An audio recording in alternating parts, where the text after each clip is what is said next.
గౌరీశంకర్ గారు, ఏంటి ఇది కొత్త కాదు, మనకు తెలుగు రాష్ట్రాల్లో బాగా అలవాటు అయిపోయిన ప్రక్రియ అయిపోయింది ఇది. నాయకులు ఏదో ఒక పేరుతో రకరకాలుగా పార్టీలు ప్రయాణించడం, కొంతమంది కొన్ని సందర్భాల్లో మంత్రి పదవులు కూడా దక్కినాయి, లేకపోతే ఇప్పుడు విప్పులు దక్కుతూ ఉన్నాయి. ఏపీలో ఇవన్నీ జరుగుతూనే ఉన్నాయి. అయితే ఎప్పుడు కూడా ఇప్పటిదాకా మనకి వీటి మీద కోర్టులు చర్యలు తీసుకున్న దాఖలాలు లేవు. కొన్ని సందర్భాల్లో కాస్త ఘాటుగా వ్యాఖ్యలు చేయటం తప్ప చర్యలు అయితే మనకు కనపడలా. అంతిమంగా కొన్నాళ్ళకి అయితే మర్జీ, లేదంటే ఈలోగా పుణ్యకాలం కాస్త గడిచిపోద్ది. అయితే ఈసారి చాలా తొందరగా ఆల్మోస్ట్ ఎన్నికలైన కొన్ని నెలల్లోనే చేరికలు మొదలైనవి.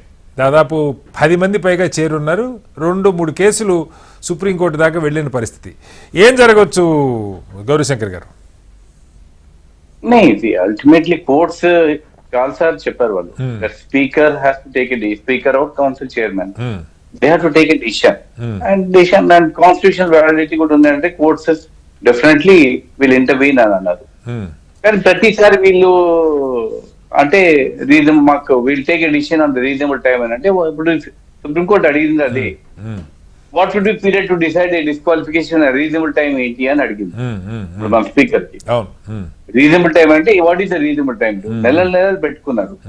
The very purpose of the anti defection law 1985 లో మనకి ఇంప్లిమెంట్ చేశాక అదే డిఫీట్ అవుతుంది. Ultimately the speaker direct courts కూడా డైరెక్షన్ స్పీకర్ కే ఇస్తుంది. స్పీకర్ టేక్ డిసిషన్ షార్ట్లీ అని అంటారు, సూన్ అంటారు. సూన్ అంటే ఎరీ సూన్ అంటే ఎన్ని రోజులు. I think it's become a mockery అండి.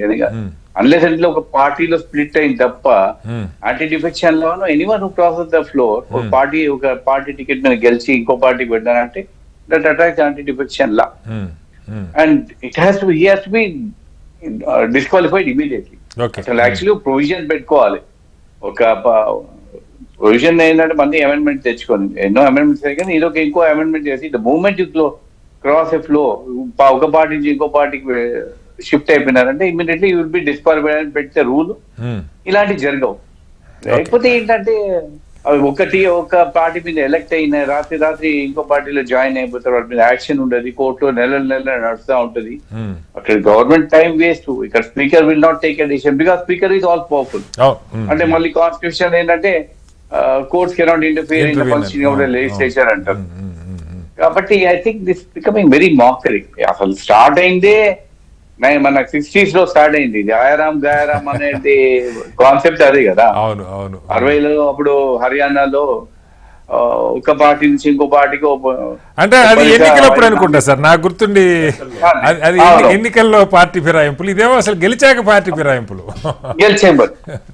అతను కూడా ఎమ్మెల్యే అయినాక 4-5 పార్టీలు మారాడు.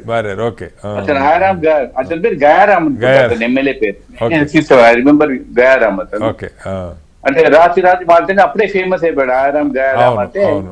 మళ్ళీ వాళ్ళు హర్యానాలో అనౌన్స్ చేశారు ముఖ్యమంత్రి గారు ఆ పీరియడ్ లో ఏంటంటే ఇప్పుడు జో ఆయారాం హే అవి గయారాం హే గయారాం వాపస్ ఆగాయని చెప్తే అనౌన్స్ చేశాడు. అది ఫేమస్ అయిపోయింది. నా ప్రశ్న ఏంటంటే సరే కోర్టులు కొన్ని సందర్భాల్లో ఇన్ని రోజుల్లోపు చెప్పాలని చెప్పిన సందర్భాలు ఉన్నాయి. కొన్ని సందర్భాల్లో కోర్టులు కూడా స్పీకర్ గారు ఒక రీజనబుల్ టైంలో నిర్ణయం తీసుకోవాలని మెన్షన్ చేసినాయి.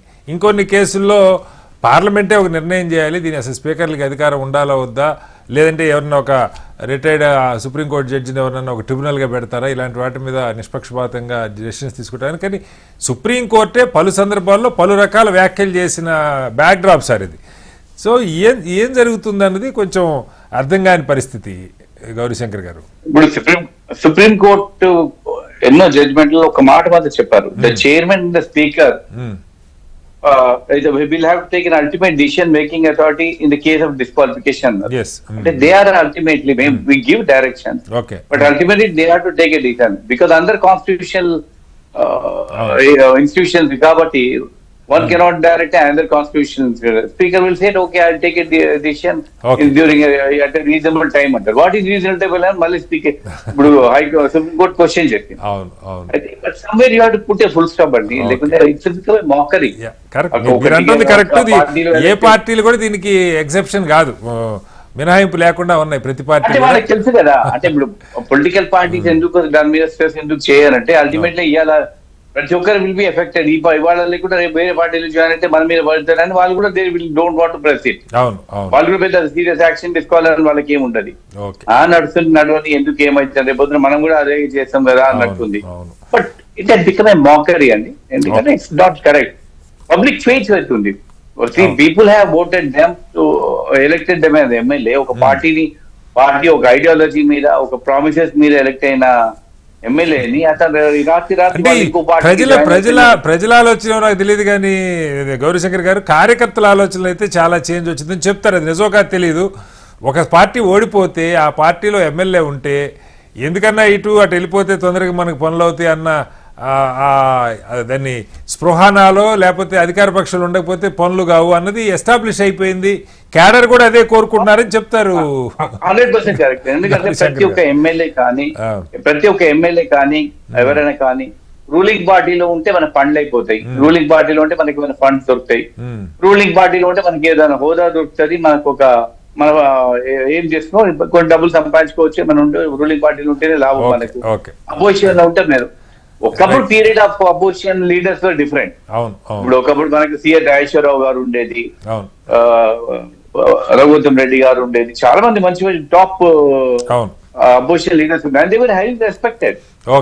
అప్పుడు అపోజిషన్ లో ఉన్నప్పుడు రెస్పెక్ట్ చాలా ఉండేది, కానీ ఇప్పుడు పోయింది. ఎందుకంటే వాళ్ళు తెలిసిపోయింది ఇప్పుడు అపోజిషన్ లో ఉంటే మనకి అరే ఏం పళ్ళు ఎందుకు ఉండాలి ఇక్కడ, రూలింగ్ పార్టీలు వెళ్ళిపోదన్నాడు,